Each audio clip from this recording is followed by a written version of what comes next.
Hi,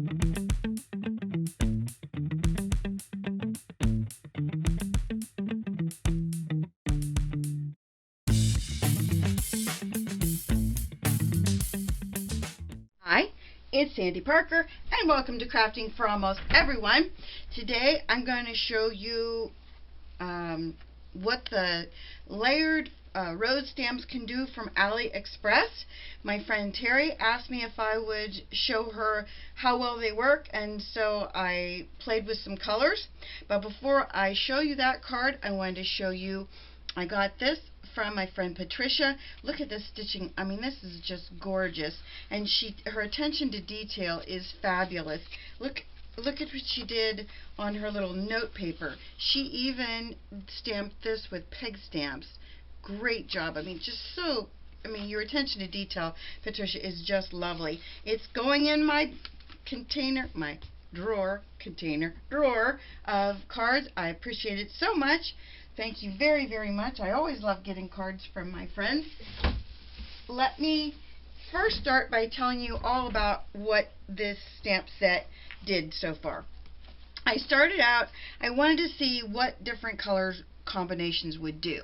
And here's what I learned. Your base color, the one that does the background, is your lightest.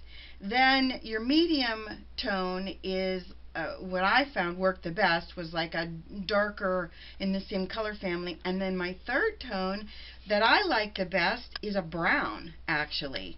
I haven't tried grays, but so far this is brown, that is brown, and that is brown. I really like the browns. So I thought what I would do is either, I think I'm probably going to just do maybe three roses, and I thought maybe I'd do them in the orange family, and I'm going to do it portrait size, landscape size, which means it's longer and shorter. It's longer wide, shorter tall. Did that help you? I don't know. So anyway, with the colors I'm going to be using in the orange family, I'm using a Color Box Orange Fizz. And what I've found so far with these stamps is that even though I clean them really well with a cleanser, the ink still bubbles up on them pretty much. So you really have an uneven look to them.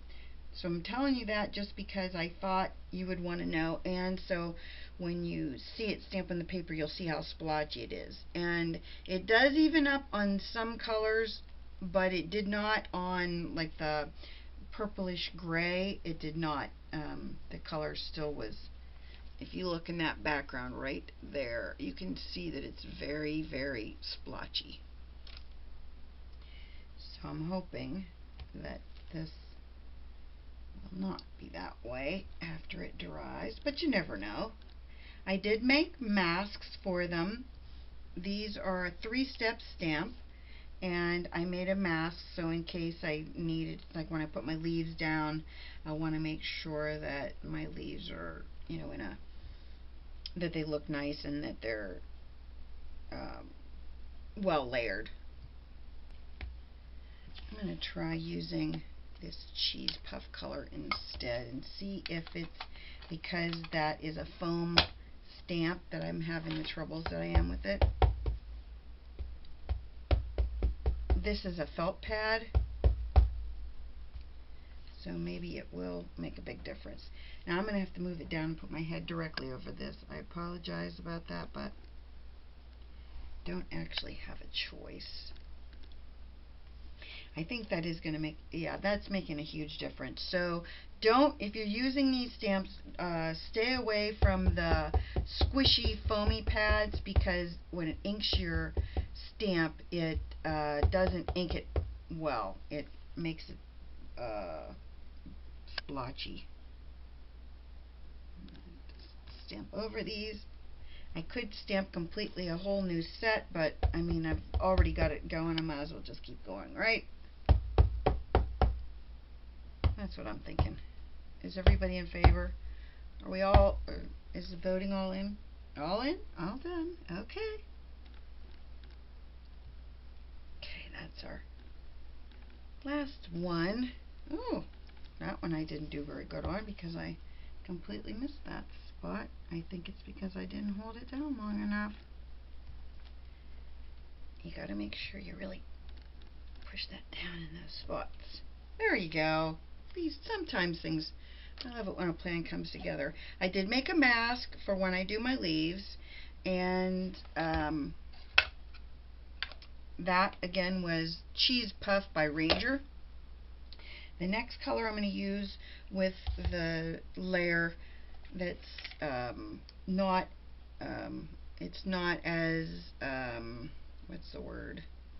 It's not as filled in as that layer is. I'm going to change blocks so I can get a better grip on this. I think that'll work better. I'm using Really Rust, and it's also a felt pad, and I'm going to have to turn this over because there's a little point right there on the rose. That's what you line up. Sorry again about my head. There's not a lot you can do about that when your head's, when you have to look at these things straight up and down. And this is a much darker ink, but you can see it doesn't really come out that much darker. Again, putting my head right in the center of it. Last but not least,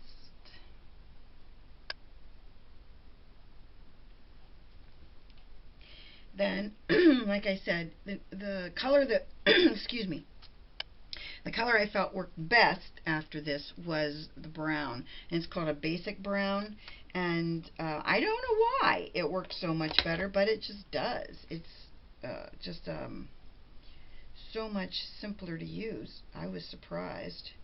Again, we're using brown. It's called Basic Brown. Stampin' Up.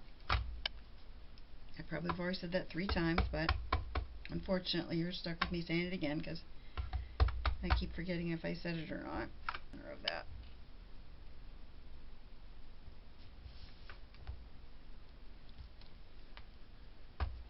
I really like that brown. I think it really shows off the colors. Beautiful.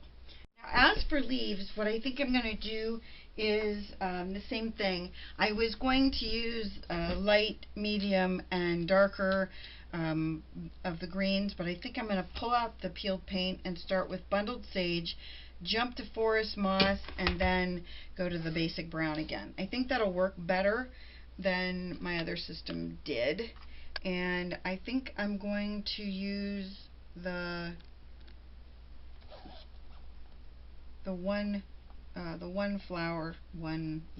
leaf, one flower, the one leaf system, and then it goes like this, and then you stamp over that with leaves. So we'll start with this little wee one, and we'll stamp like that, and I'm going to do this in the Bundled Sage.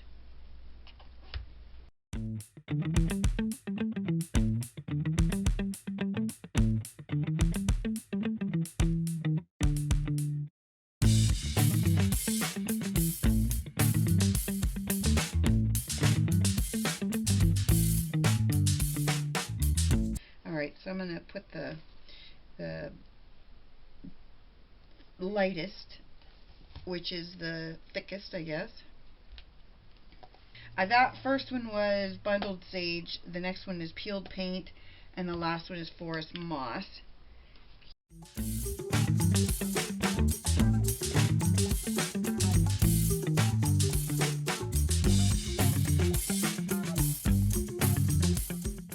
So that's with the brown on there. I'm digging it. I'm not liking all the mistakes I made and all the little problems I have around the outside, but these are the things that, as you know, I have when I make any project. So I think our next step is to decide what we want to do as far as background. And what I mean by that is, I don't think I want white background. I think I want something that's more colored in and kind of frisky. So let's look at the colors I have as far as the orange family. I think pumpkin pie might look good. I mean, pumpkin pie sounds good, in so much as it makes me think I need some. I'm going to use, this is pumpkin pie, and I'm going to use my chip brushes that I got from Harbor Freight, no, what's it called? Yeah, Harbor Freight Liquidators, that's what it's called. See, I knew eventually I'd come up with the right name. Jeepers creepers, I'm good at this. So we're going to take our brush and hopefully not have a bunch of brush lines in this, because when you get these little bit darker colors, you sometimes get like a little bit of a line in here.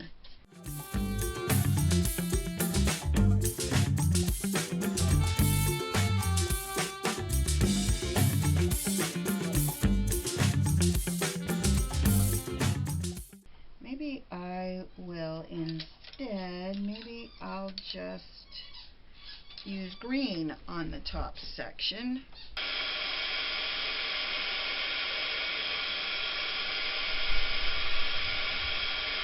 I sprayed the peeled paint, I sprayed onto the top of this and just put some water with it, and then used my paintbrush and just kind of painted the top, and it comes up with this kind of mottled green look from the water in there. I thought that was kind of nifty looking. So I thought what I would do is do the same thing with Spiced Marmalade and see if it's dark enough to do you know, the same kind of effect on the bottom. Hopefully you can see this okay. I'm just wetting it just a little bit, just enough to get my brush in it to move it around a little bit.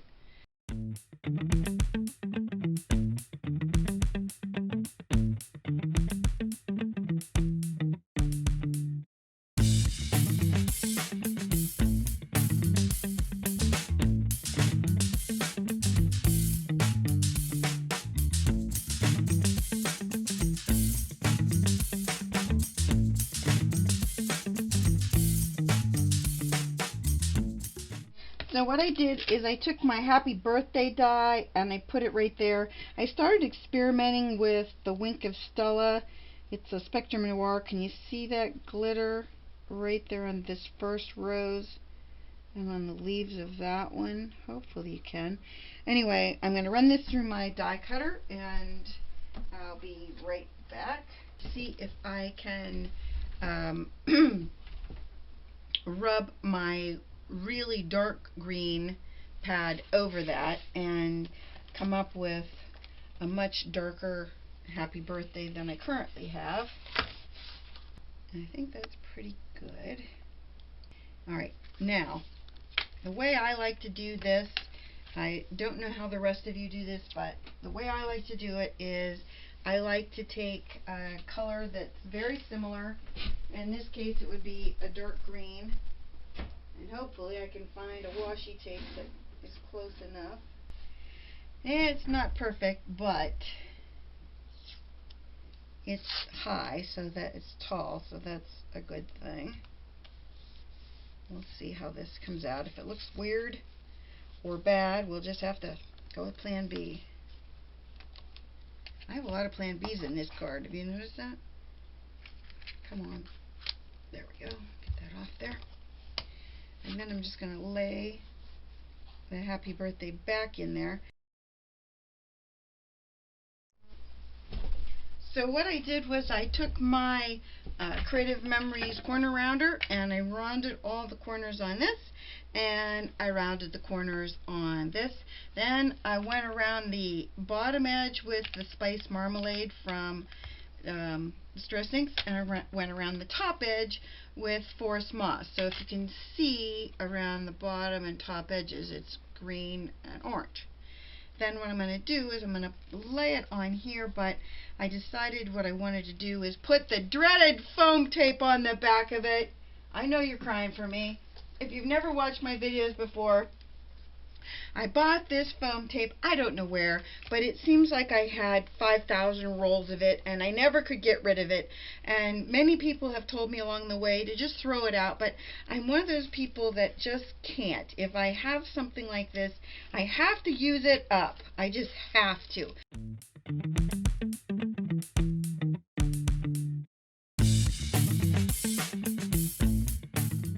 When you put your image down, you always have to make sure the bottom is open and, you know, faces the right direction. Don't ask me how I know that, but, you know, maybe I've put a few cards on upside down in my day, or more than a few. You want to try and get this as straight as possible. I'm hoping I'm straight, because once this goes down, you can't get it back up. Oh, it's not perfect, but I'm living with it because, like I said, once you lay that down, you're attached to it forever. Then I thought what I would do is maybe I have a couple kinds of stickles. This one is from Michael's, or maybe it's from AC Moore. It's called G glitter glue, and this is just stickles. And this is orange slice, and this is a darker orange, almost burnt orange.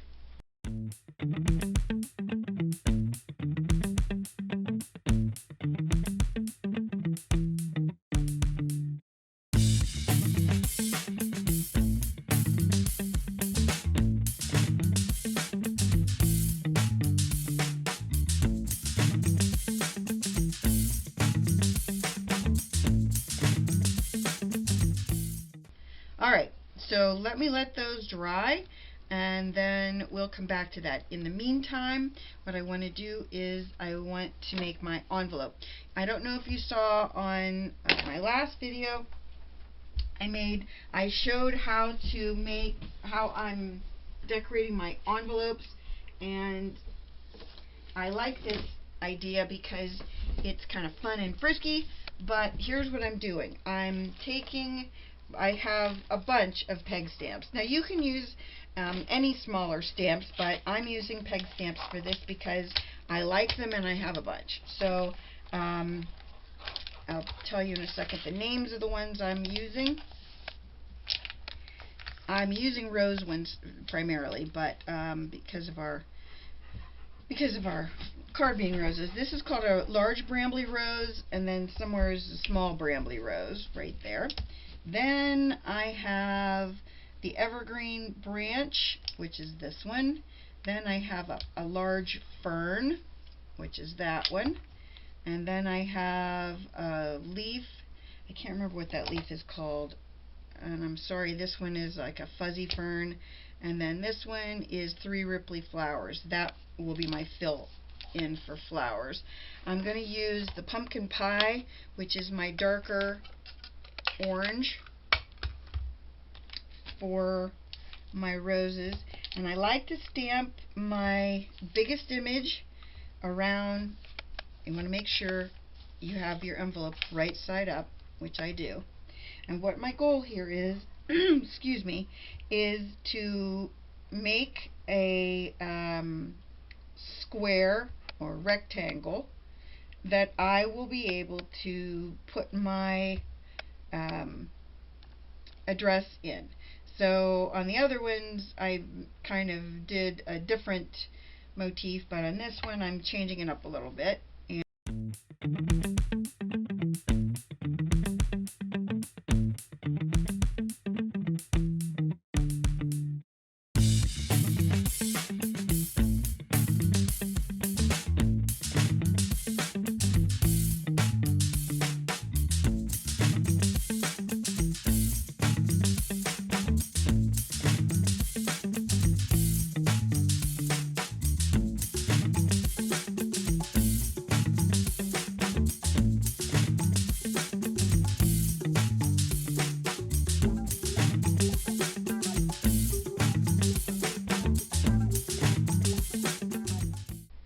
There. So, let me get this out of the way. So this is what our envelope looks like. I think our envelope actually looks better than our card. Of the two things, I'm happier with my envelope.